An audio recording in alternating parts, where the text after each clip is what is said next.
anglais, queer signifie bizarre et était utilisé pour parler des hommes considérés comme trop féminins, des femmes aux allures de garçons manqués et des personnes dont le genre troublait les pistes. Ce mot est devenu un symbole pour la communauté LGBTQIA+, grâce à un intelligent retournement de son sens. Dans Expressart, nous suivrons certaines de ces artistes queer à travers leur art et nous découvrirons comment l'art devient un atout d'expression de soi et de revendication. Mais tout d'abord, commençons par voir ce qu'en pense la population rennaise. Rennes 2, l'université qui est connue pour ses étudiants aux opinions politiques engagées. Sujette à de nombreuses manifestations et mouvements sociaux, notre journaliste s'est rendu sur le terrain. Ainsi, il a pu rencontrer des étudiants et citoyens sur le campus afin de demander s'ils avaient une idée de l'existence du mot et de la communauté queer. Moi je connais pas trop le terme queer, enfin je sais du coup que c'est relié au LGBT mais je sais pas exactement ce que ça représente dans la communauté.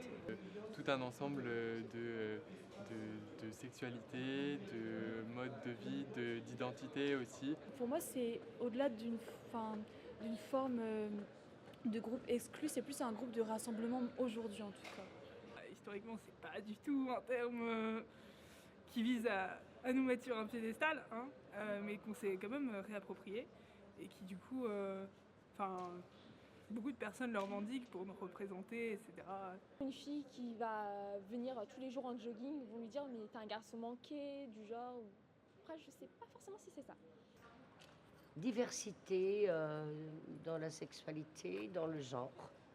Nous avons demandé s'ils connaissaient des artistes et œuvres queers et s'ils s'étaient déjà remis en question suite à cela. Genre des films par exemple, La vie d'Adèle qui m'a quand même pas mal remis en question.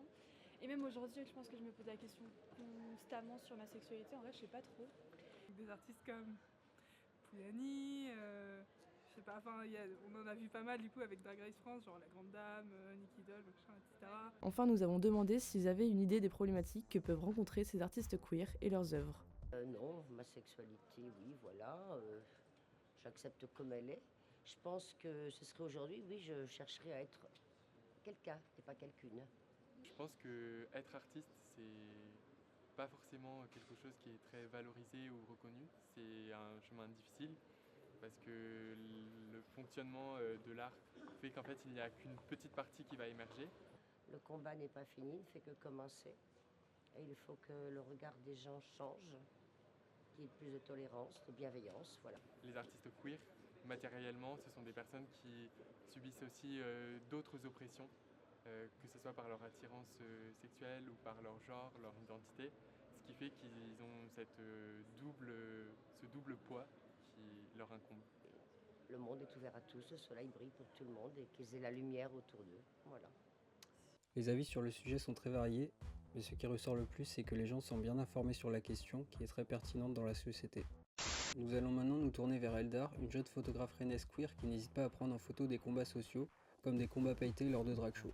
Concernée par les questions d'identité et du monde queer, nous avons décidé de l'interviewer pour en apprendre plus sur elle avant d'avoir la chance de pouvoir la voir en action lors d'un photoshoot avec 2 de ses amis. Son travail révèle une sensibilité particulière pour capturer des instants mêlant émotion, créativité et revendication sociale. Le principal atout de la photo, pour moi, c'est la documentation. En dehors du côté artistique, c'est montrer qu'on a une présence et qu'on va continuer à exister. Quand je dis on, c'est les personnes queer, les personnes précaires, racisées.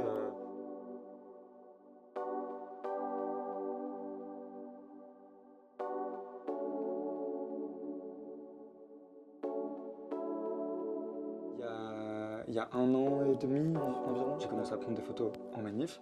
Comme j'allais à des drag shows, j'ai commencé à prendre des photos en drag show. C'est un milieu qui est hyper intéressant à prendre en photo. Déjà au niveau des lumières, c'est souvent très sombre et assez difficile à capter. Mais d'un autre côté, c'est des lumières qui sont aussi, quand elles sont bien captées, quand elles sont bien prises, il y a quelque chose de vraiment magique, je trouve, qui peut se passer. Je trouvais qu'il n'y avait pas assez de documentation de ce qui se passait à Rennes et que une photographe en plus, ce serait pas de trop. C'est le fait d'être queer de façon plus globale qui me fait avoir une manière de photographier. Enfin, c'est pas tellement une manière, mais plutôt des sujets. Je veux dire, les drag shows et tout ça, c'est un truc qui est important pour moi parce que c'est quelque chose qui met en lumière nos identités de genre.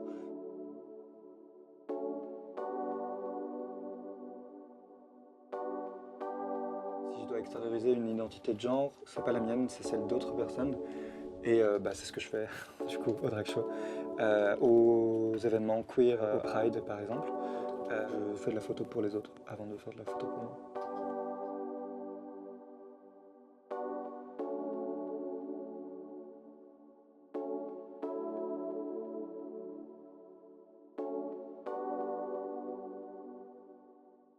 Eldar nous montre que la photographie est une arme majeure pour l'expression de la communauté queer et que ces clichés montrent l'importance des nombreux combats d'actualité. Passons maintenant à un tout autre style, le drag, cette performance artistique qui casse les stéréotypes de masculinité et féminité, encore incompris par certains. Romain est une jeune personne engagée qui n'hésite pas à utiliser son maquillage et sa perruque pour se transformer en fricadelle, une drag créature. À travers ses performances, il milite pour la liberté d'expression, l'affirmation de soi et la liberté du corps en menant art et revendications politiques. J'ai commencé à faire du drag il y a à peu près 1 an. Là où pour le coup j'ai plutôt une révélation, c'était en allant chez un pote qui lui-même avait reçu d'autres potes avant. On avait une dans le lot qui était complètement en drag avec un teint blanc de clown presque. Donc je me suis tout simplement lié d'amitié avec toutes ces personnes-là à un moment. J'aime bien ne pas me limiter à un style de drague particulier, à un type d'interprétation. Donc ça m'arrive assez souvent de faire du queen, de passer du queen au king, jusqu'au club kid, parfois même au clown et à la créature. Pour ce qui est des looks, je suis quand même assez limité par mon budget, à savoir pas grand chose. Mais on se débrouille quand même pas mal entre nous, notamment pour se prêter des choses. Donc ça m'est déjà arrivé de devoir m'habiller avec tout simplement tout ce qu'on pouvait me prêter.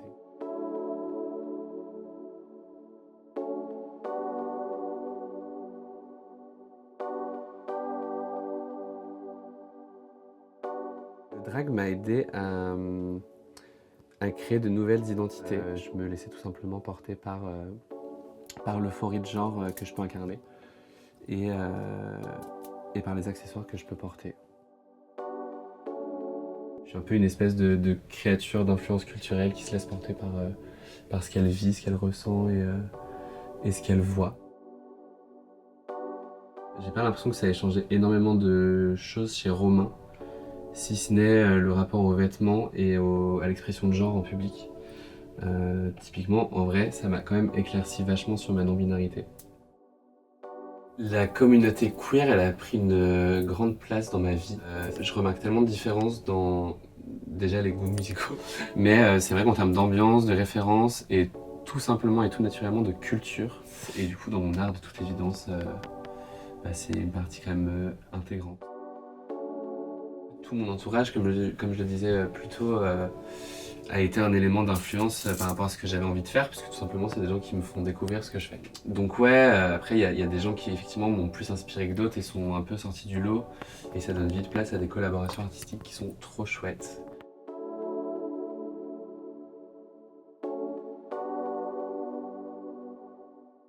Nous pouvons affirmer que l'art est un puissant moyen d'expression pour la communauté queer, que ce soit à travers la photographie ou le drag. Cependant, pour que cet art retrouve toute sa puissance, il est important de changer nos mentalités afin de déconstruire nos préjugés, et ce n'est que de cette manière que nous pourrons soutenir et affirmer le projet queer. Merci d'avoir suivi cette édition consacrée à l'art queer. Nous vous souhaitons beaucoup de bonheur, de créativité et surtout de rester curieux et engagés. À très bientôt sur l'Express Art.